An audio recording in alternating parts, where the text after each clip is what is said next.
Guys, welcome to today's video where I want to show you how to install the JW Off-Road roof rack. I really like the setup that I have right now with the LFD crossbars, but I kind of like the look of a full-length roof rack better, and I think it might be just a little bit safer to run this heavy of an item on top of your vehicle. It'll also kind of hopefully bring down the tent onto the roof a bit more. So I'm really looking forward to seeing how it looks. Let's get started. So to start out, of course, we have to remove the rooftop tent, so we're gonna get started on that right now.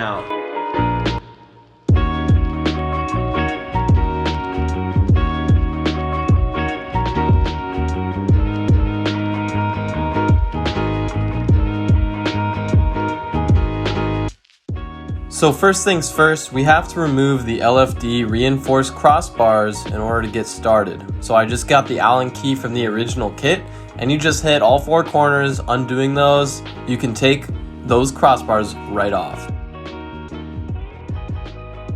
And then this is how the actual screws come out. They kind of just slot in like that. Now you need to just get these plastic covers off, and here's how you do it. You kind of just like get a screwdriver under there, twist it, and it unclips, and it comes off like this.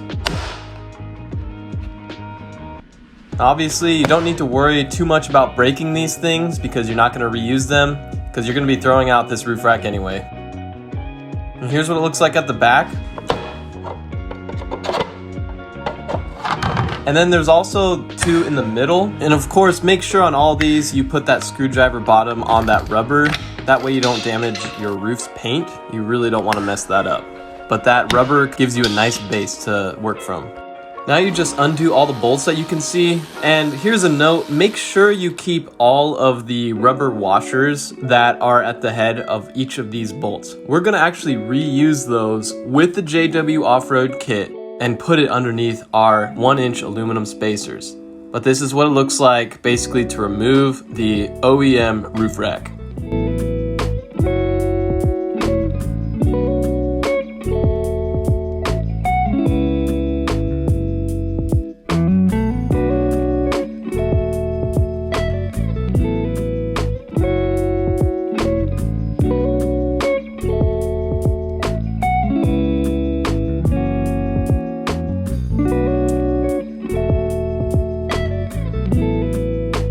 Now it's time to remove these brackets that are in the middle section. Basically, they're like the same bolts that are on the front and back, except these ones hold a bracket in that allow you to put the middle section in. And of course, from here, I recommend cleaning around while you have the chance. It can get pretty dirty under there over the years, and it's really satisfying to kind of clean this rubber residue off the roof, just so you won't be seeing that underneath your roof rack. And these are the rubber washers that I was talking about earlier. I think the kit instructions call them spacers. I would refer to the aluminum ones as spacers. These are just rubber washers that are gonna provide space between your aluminum spacers and the roof of the vehicle. Here's all the hardware that comes with the kit. I'm just kind of cutting little slits in the top so I can have easy access to them when I'm ready, but small enough that it doesn't all fall out at once. And these are the feet that the roof rack sits on. So this is gonna be our main priority for the first part of the install. We're gonna try to get these in the right spot, and then we're gonna go ahead and put the rest of it together. This is what the whole hardware kit looks like. After laying down some silicone and putting those rubber spacers right where those screws came out from the original equipment roof rack, just plop these 1-inch aluminum spacers over, put some washers on top of the feet, and slip your bolts straight through. This is how the assembly looks, and it really helps to have some power tools at your disposal because you're doing a lot of screws and bolts in this kit. So go ahead and get those bolts basically finger tight, or maybe even less. You want to be able to have some free movement in all the feet, and just repeat that process as necessary. So lay down some silicone to keep the water out, lay down those rubber washers, put the spacers on top of them, put the washers and bolts through the feet, and then slip the bolts through the spacers and the rubber washers into where the OE roof rack used to go.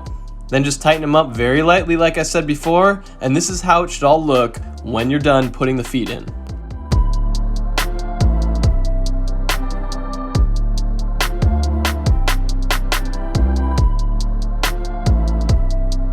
Now it's time to put the sides onto the roof rack. So to do this, you're simply going to get the largest bolts in the kit. I believe they're 5/8 or so, and you're going to screw those from the outside into some nylon locking nuts. That's as straightforward as it gets. So just take your time and get all these put into place. And again, leave everything loose for adjustment later on.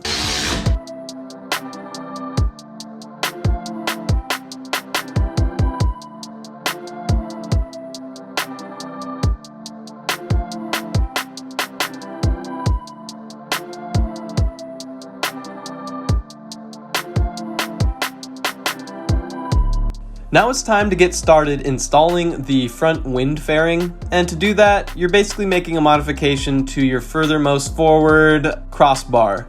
And so you're gonna get one of the 3-inch crossbars and feed this kind of slot nut through the back of one of these slots, and then basically screw it in.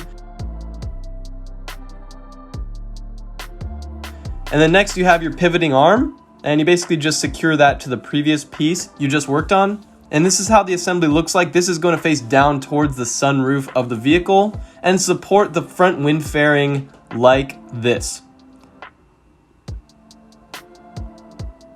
As you can see, it goes straight down and then goes forward to provide some middle support to the wind fairing, so it's not just relying on those outer screws on the sides of the rack. And this is how everything looks when you put it together. The crossbars are so easy to install. You basically just feed bolts through the sides of the rack and into the threaded sides of the crossbars.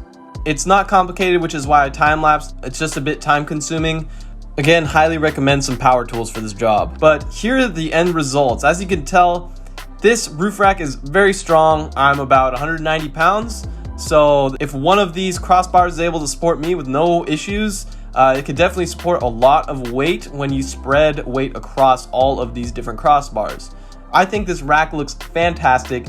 It's insanely low profile. You can really get a good idea of the design with these shots. As you can see, the feet are into the original roof rack locations. The sides of the rack go into those, and then the crossbars are supported by the sides. Installing these wind deflectors is actually super easy. You just get these brackets on the outside of the wind deflector, and then the wind deflector is actually threaded. So you just get these screws in the front there. They go straight into the wind deflector, and then you have some bolts that go into the side right here, and that's it. So these side brackets, along with that center bracket we just installed earlier, provide plenty of support for this wind deflector.